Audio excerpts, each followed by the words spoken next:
It's time for Captain Radio.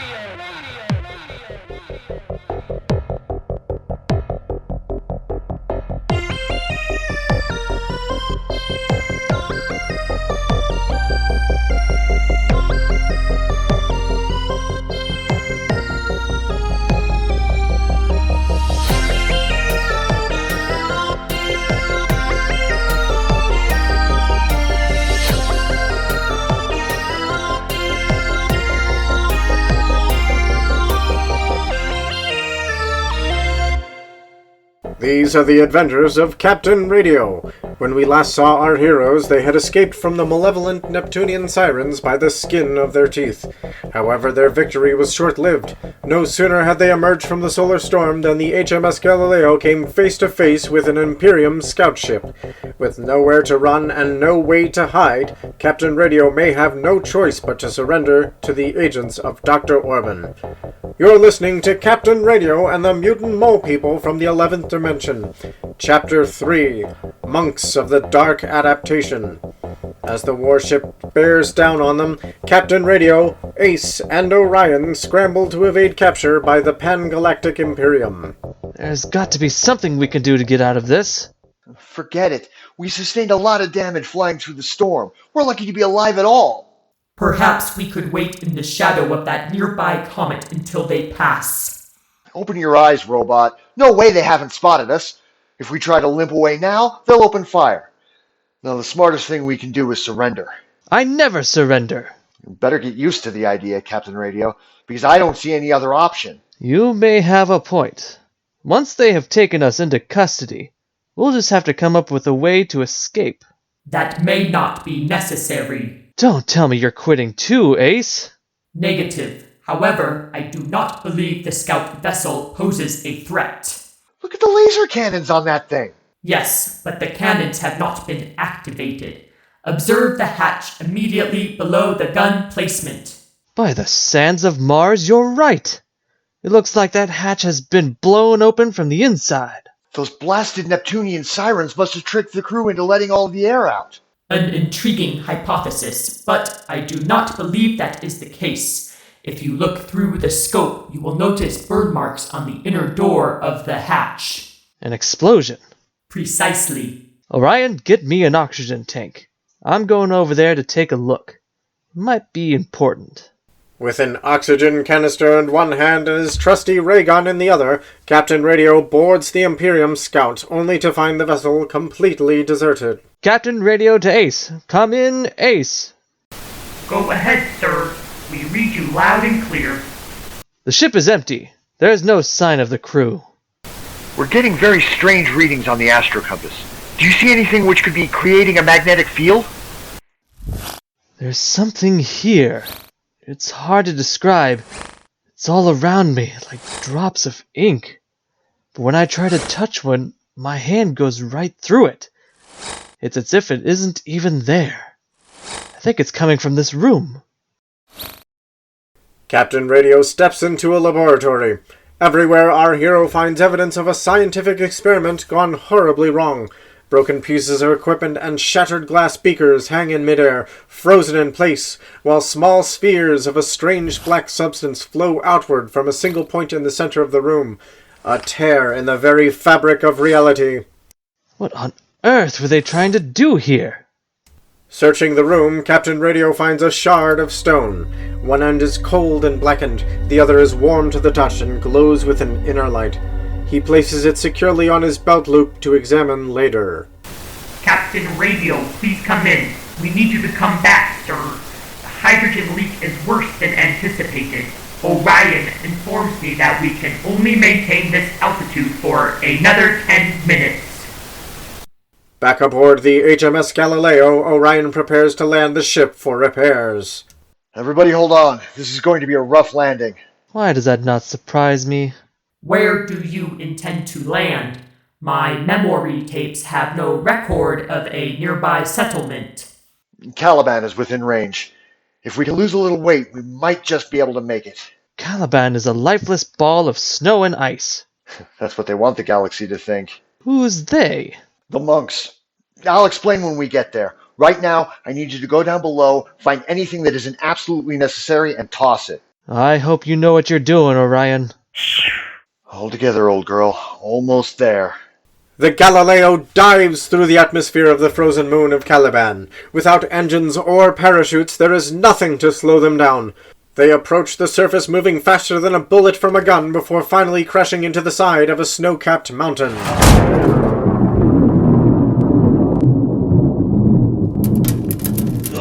Nice landing. You're welcome. Come on, we gotta get out of here before we freeze to death. You alright, Ace? No serious damage detected. Lead the way. Our heroes step out of their ship to behold a moon in perpetual dusk. Through the blowing snow, they can just make out the distant towers of an imposing, windowless monastery, set high on the steep slopes of the mountain. Together, Captain Radio, Orion, and Ace begin the treacherous climb.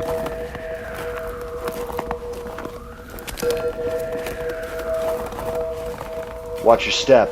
If you slip, it's 5,000 feet to the bottom. Plenty of time to think about your mistake before you're impaled on the ice spires. How comforting. Sir, my optical lenses are frosting over. Don't worry, Ace. I won't let you fall. Keep a firm hold on my cloak.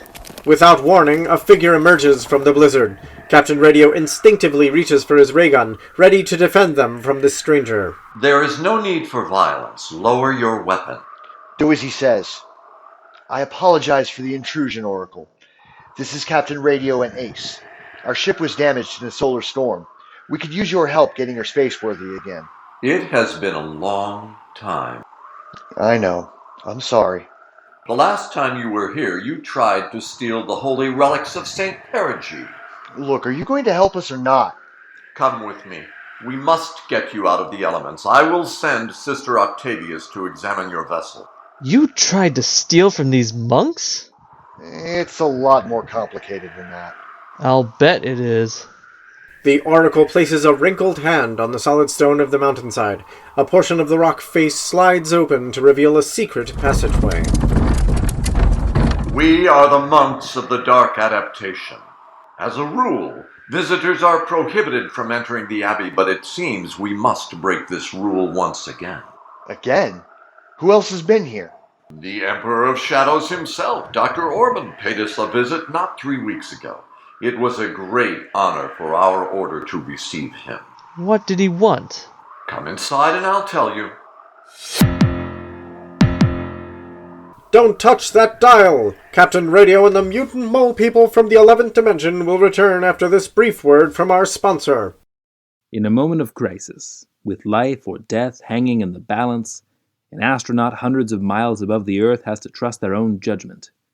If you're looking for a smooth, mild cigarette with great flavor, who else would you trust but the heroes with nerves of steel who explore the cosmos? The fact is, more astronauts smoke Tycho cigarettes. Tychos are made with the finest lunar tobacco for better smoking and a taste that's out of this world. So when it's time for you to unwind, reach for the same brand Charles Lindbergh stocks in his rocket ship. Ask your drugstore clerk for Tycho cigarettes. We now return to the adventures of Captain Radio. After crash landing on the ice moon of Caliban, our heroes went in search of a secretive order of clerics. But Captain Radio suspects this safe haven may not be all it seems, as mere weeks ago his archenemy Dr. Orban paid a visit to the monks of the Dark Adaptation in search of an ancient secret. Do me a favor, Orion. Help Ace get defrosted. If Ace's hydraulics freeze, we'll be in real trouble. I need to speak with this oracle of yours. I'll take care of it. And Captain, Yes? the Oracle is wise. He can offer answers, but it may not be what you want to hear. I learned that the hard way a long time ago. I'll keep that in mind. Captain Radio, we need to talk. Walk with me. You have come a long way for what you seek. You can't fool me with this old parlor trick. Everyone comes a long way to get here, so you can cut the mystic routine. You don't know me. It's no trick. Your name is spoken throughout the universe. Even in our isolation, we have heard of the exploits of the great Captain Radio. I know you freed the Europa colony from the brutal grip of the stellar emanation. I know you rescued the orphans of Procyon. I know you prevented the Earth from being consumed by a rogue black hole, and I know that royal blood flows through your veins. You are a son of the House of Perseid, cousin of the late King Astor, Count Xavier of Alpha Centauri. You know a lot, Oracle. I don't mean to put you in an uncomfortable position. I only wish to clear the air of any falsehoods between us. No parlor tricks. I prefer honesty myself. Says the man who hides his identity behind a mask. It is necessary to protect the ones I love. Like Lady Andromeda? Was she here? Dr. Orban brought her with him. Her powerful mental abilities are astounding. She would have made an exceptional cleric. What did Dr. Orban want from you? The same thing you want. Answers only the monks of the Dark Adaptation can provide. Let me explain. Our order is very ancient. It was founded on a simple principle, that darkness cannot be defeated by light. Did you know that dark matter comprises 95% of the universe? It is everywhere. It surrounds everything, and yet many fear what lies in shadow. They limit themselves to the light. We embrace the darkness, both the dark places in the universe and those within ourselves. That explains why you don't have any windows in this place. We monks learn to see in the dark. Dr. Orban shares our philosophy, or so we believed. He came to us with an unusual request. He wanted to understand our unique connection with the 11th dimension. The 11th dimension? It is a dimension of total darkness, where in the beginning there was not light, but endless night. We can communicate with this dimension with the use of atomic amulets which open a small portal. What comes through this portal? Visions, prophecies, things no living mind can comprehend. But the portal can only be opened for a few minutes before it collapses. Dr. Orban was frustrated by this. He wanted to create a dimension gate, a permanent but theoretical portal between worlds. So he could enter the 11th dimension? He didn't say.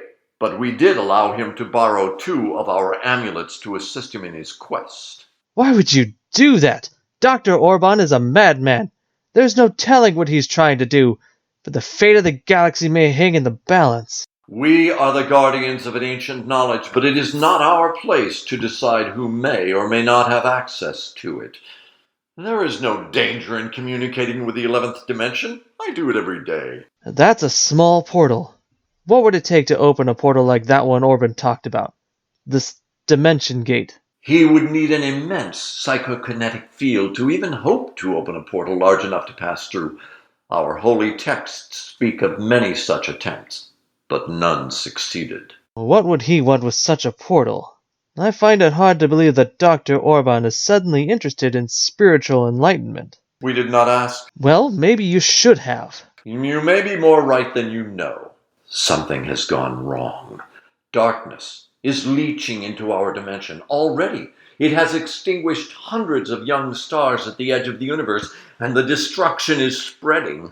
I can only assume that Dr. Orban was successful in opening a portal and holding it open. If it is not stopped, the heart of every star will go cold and dark. Giving you exactly what you want. You misunderstand us. We do not wish to make our dimension like the 11th dimension. Darkness and light exist in contrast to one another. They need each other. Dr. Orban has upset a delicate balance. Will you help me stop him? You already have what you need. I thought we agreed to not use cheap parlor tricks. In your pocket. Our instruments detected a fragment of one of our amulets when you arrived. A piece of one we gave to Dr. Orban. The stone. We found it on the wrecked Imperium ship. Go. Find Dr. Orban's dimension gate. Use the amulet to close the portal, and do it quickly. The balance between light and dark must be restored before it reaches the point of no return. Meanwhile, Orion and Ace are working with the monks to complete repairs on the HMS Galileo when the scream of a rocket engine pierces the calm of the mountain refuge. Blast, they found us! Affirmative. Imperium troop carrier, tracking flight pattern. It will land at the Abbey in 2 minutes. We've got to warn them. But, sir, our radio is non-operational. Tell the monks to go. If they hurry, they might be able to mount a defense. I'll get us ready for takeoff. What about Captain Radio? We won't leave without him, unless we absolutely have to. High above, a troop carrier dispatched from the throne of Jupiter lands amid the towers of the Abbey. Out of the hatch pours a dozen shock troops, the faceless soldiers of the Imperium. That sounds like a ray gun. They've returned. Go, now, before they realize you're here. No, I'll stay. I can help. If you stay, you'll be captured. We can defend ourselves. Now go! Captain Radio runs through the torchlit passageways, desperately searching for a way out. He turns a corner to descend a staircase and finds the way blocked by advancing soldiers. Stop right there. Captain Radio instead sprints up the stairs, making his way into the tallest tower. He emerges on the rooftop and finds a dead end. With no escape and Dr. Orban's soldiers in close pursuit, he turns away from the 1,000-foot drop, draws his ray gun, and takes aim at the stairwell. Captain Radio, you're under arrest. Didn't anyone tell you? I never surrender. Just when it seems all hope is lost, a familiar voice calls out from the gently falling snow. Need a lift? The Galileo descends through the clouds. Orion hangs out of the hatch, reaching a hand out, but the ship is still 20 feet beyond the edge of the tower. It's either jump or be captured by the forces of darkness. Wish I could stay, but this is my ride. Without a moment's hesitation, Captain Radio holsters his ray gun and runs as fast as he can to the edge. Laser blasts fill the air around him, singeing his cloak as he takes a flying leap from the top of the tower. He reaches out his hand. Got him! Get us out of here, Ace! Firing primary rocket now. Thanks for coming back for me. I thought about cutting my losses, but Ace insisted. Did you get what you needed from the Oracle? Yes, I did. This is about more than saving Andromeda now. Every life in the universe is at stake if we don't stop Dr. Orban. The monks like to deliver dire warnings. They can be a little dramatic. How did you even know they were here? Simple. The monks raised me. I was orphaned in the Taurian Civil War. They took me in, tried to train me to become a cleric, but I never really fit in. When I was old enough, I struck out on my own. But I still like to think of it as home. Some place to stop by and try and rob every now and then, is that it? I wasn't gonna steal their precious relics. Who wants a dusty, mummified foot? I just like to keep the Oracle on his toes. Now this scroll from the Forbidden Archive, on the other hand, will fetch a pretty penny on the black market. You're going to return that. No time. The universe is counting on us. Set course for the throne of Jupiter, Rust Bucket. I'm serious. Course set. Are you listening to me?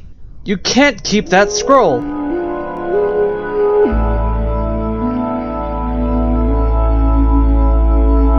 You've been listening to the adventures of Captain Radio. As our heroes fly into the jaws of Dr. Orban's carefully laid trap, many questions remain. Can Captain Radio close the dimension gate before it's too late? Will Andromeda discover the true identity of the masked soldiers and uncover their weakness? What fearsome beast is lurking in the rings of Saturn? Find out next week in the rousing 4th chapter of Captain Radio and the mutant mole people from the 11th dimension. Brought to you by Tycho Cigarettes, made with real lunar tobacco. The Adventures of Captain Radio is a production of Obscure Studios. This episode was written and edited by me, Jonny Eberle, and produced by me and Will McDonald.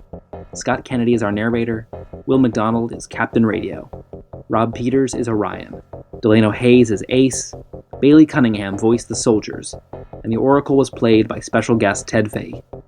Our theme music was composed by Bailey Cunningham, and our artwork was designed by Tammy King. Obscure Studios is a small, independent production, and we rely on word of mouth to grow our audience. If you like the show, there's a couple of ways you can help us. First, you can leave us a rating and review wherever you listen to podcasts. Second, you can share this episode with a friend. And finally, you can buy us a cup of coffee on Ko-Fi. That's ko-fi.com/Obscure Studios. We'll also post the link in the show notes. We're going to take a little break, but we'll be back in a few weeks for the rest of our season. Stay up to date by following Obscure Studios on social media. We're on Facebook, Twitter, and Instagram. Or visit our website, obscurestudios.net. On behalf of the crew of the HMS Galileo, thanks for listening, and we'll see you next time.